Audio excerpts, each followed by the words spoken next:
everybody. This is Rebecca Good with Homeschool Conversations, and I'm here with my friend Sherry Holland. And Sherry is going to introduce herself, and then we're going to introduce our topics for the day, and then we'll get into it.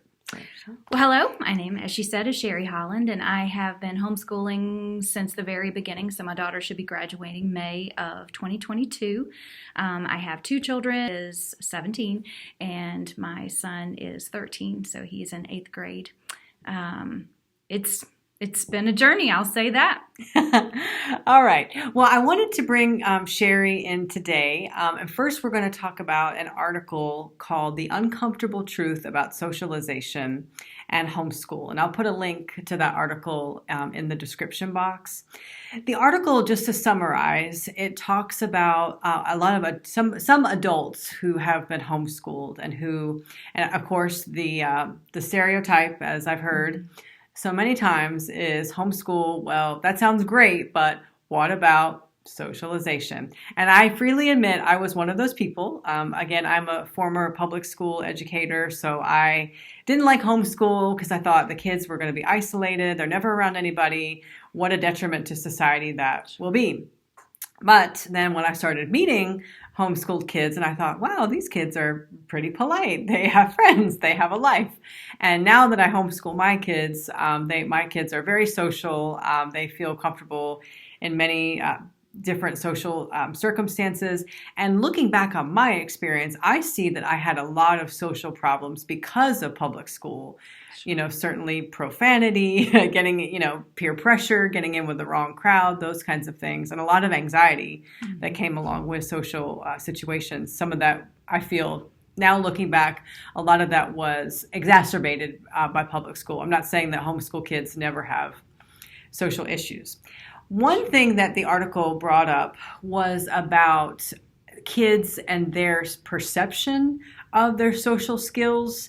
So after I read that, I did talk to my kids and I said, what do you guys think about being homeschooled and your social skills? And they said that they enjoy being homeschooled. Mine have never asked to go to public school. As a matter of fact, they actually don't want to, because I have talked to them about what a typical school day is like. They do enjoy our co-op because we go to the same co-op. So on Mondays we gather and we do classes together, and the kids, can eat lunch together, play outside. We occasionally will do trips and, have things that we can do together. So that was one interesting aspect of the article, was talking to kids about their own perception of their social skills. I know for me, and Sherry, this is one thing I wanted to ask you.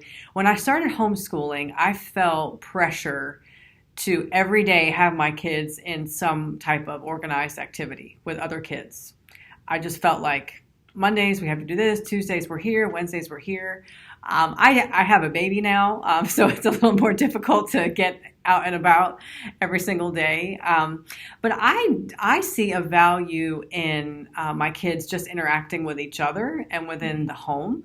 I feel like that is a social skill, and I feel like that in some ways, because there's been so much emphasis on public school being the place for socialization, that sometimes we forget about that, about the family and the interaction that takes place there, that is obviously a valuable lifelong skill. But in the article, they talked about almost treating socialization and almost like counting it as like another subject of making sure that your kids are getting enough social time. And I tend to want to quantify things. So then I started going through in my brain, well, how many hours a week do my kids get of social time, through church or community activities or organized activities or whatever.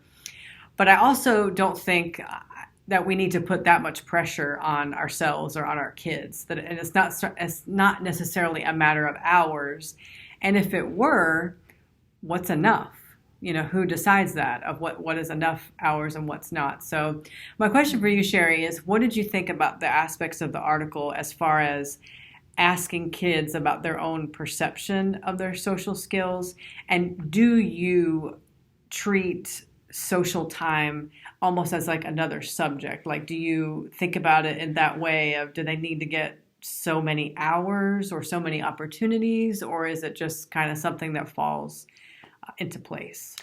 Well, I have to say, from the get-go, I did feel that pressure. I did hear that same argument about socialization. So it was definitely going to be a priority for me. But I have actually found through the years that we have the opposite problem. We are very social people, and we are doing a lot of social things. And we do live 20 to 40 minutes away from all the activities that we are at. So we're on the road quite a bit. And we find that often we're so social, we're not getting all of our work done. So we're trying to find that balance of, yes, the socialization is super duper important, and it really, really is. How can we also get our work done? So I am asking them quite a bit, how are you feeling? But my kids will tell me straight away, we need friends. We haven't seen our friends in a while, or we need to go do something, or especially during COVID, that was extremely difficult for them, for both of them. I mean, she did express, quite a bit of anxiety and some depression because she wasn't able to see her friends as much. So yeah, it's a hard balance. And I loved that article. It did challenge me because I've really not struggled with finding things to do. Like you said, we're in co-op. We have a good circle of friends. So we're constantly on the move.